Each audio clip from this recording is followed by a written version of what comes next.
আসসালামু আলাইকুম everyone, welcome to back my channel. আজকের পর্বে রয়েছে ভিন্ন ধর্মীয় রেসিপি, সেটা হলো নুডলস স্যুপ। নুডলস সবসময় একরকম রান্না করে না খেয়ে এভাবে একবার রান্না করে খেয়ে দেবেন, আশা করি ভালো লাগবে। খুবই মজাদার হয়ে থাকে, বিশেষ করে শীতের দিনে গরম গরম স্যুপ খেতে দারুণ মজা। এখানে স্যুপটা রান্না করার জন্য আমি চুলাতে একটি কড়াই বসিয়ে দিলাম। এখানে দিয়ে দিলাম 1 টিস্পুন রসুন কুচি। আমি রসুন কুচিটাকে 30 মিনিট ভেজে নিলাম। 30 মিনিট ভেজে নেওয়ার পরে এখানে দিয়ে দিলাম মাঝারি সাইজের একটি আলু টুকরো করে কেটে দিয়ে দিলাম। সবগুলো আমি নেড়ে ছেড়ে নেব। এবার দিয়ে দিলাম সবজিগুলো। এখানে আমি গাজর, টমেটো ব্যবহার করলাম। আপনারা চাইলে বিভিন্ন সবজি আছে ওইগুলো দিতে পারেন। আমি সবগুলো নেড়ে ছেড়ে নিলাম। আমি আজকে প্যাকেট নুডলস রান্না করব। এক প্যাকেট নুডলস রান্না করার জন্য এখানে আমি 2 কাপ পানি দিয়ে দিলাম।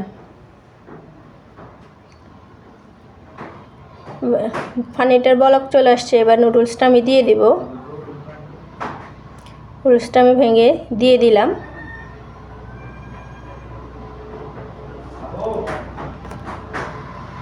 এখন দিয়ে দিব টমেটো সস। সবগুলো দিয়ে আমি নেড়ে ছেড়ে নেব ভালোভাবে। এবার দিয়ে দিব নুডলসের মশলাটা। আমি এখানে 2 প্যাকেট মশলা দিয়ে দিলাম। মশলাটা দিয়ে এলাম। এবার আমি সবগুলো ভালোভাবে নেড়ে ছেড়ে নেব।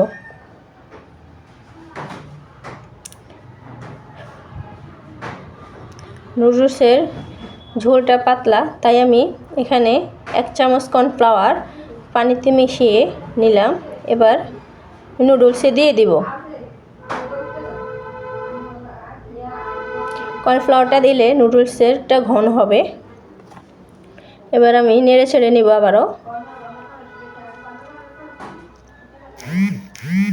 আমি এখানে সবজি ব্যবহার করেছি, তাই এটা একটি হেলদি নাস্তা বলা যেতে পারে। এখানে বিশেষ করে বাচ্চাদের জন্য খুবই একটি হেলদি নাস্তা। স্যুপটা আমার হয়ে গেছে।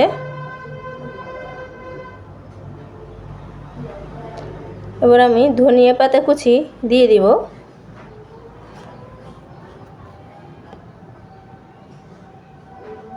এবার আমি চুলা থেকে নামিয়ে নিলাম।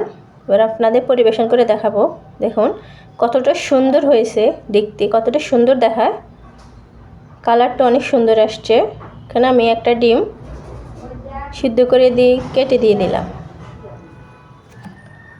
আমার এই নুডলস স্যুপের রেসিপিটা যদি আপনাদের কাছে খুব ভালো লেগে থাকে তাহলে লাইক এবং পরিবারের সবার সাথে শেয়ার করবেন। এরকম সহজ ও মজাদার রেসিপির জন্য আমার চ্যানেলটি সাবস্ক্রাইব করে রাখবেন আর বেল বাটনটি অন করে রাখবেন, নোটিফিকেশন সবার আগে আপনি পাওয়ার জন্য।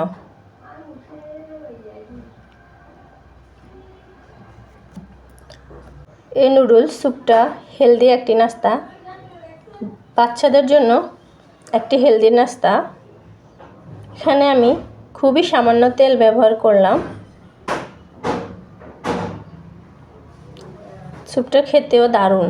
মাঝে মাঝে আমি আমার পরিবারের জন্য বানাই এবং বিশেষ করে আমার ছেলের জন্য বানিয়ে থাকি। আমার ছেলে খুব পছন্দ করে। আশা করি আপনাদের অনেক ভালো লাগবে। আপনারা অবশ্যই বাসায় একবার ট্রাই করে দেখবেন। এতক্ষণ আমার সঙ্গে থাকার জন্য আপনাদেরকে অনেক ধন্যবাদ। সবাই ভালো থাকবেন। আসসালামু আলাইকুম।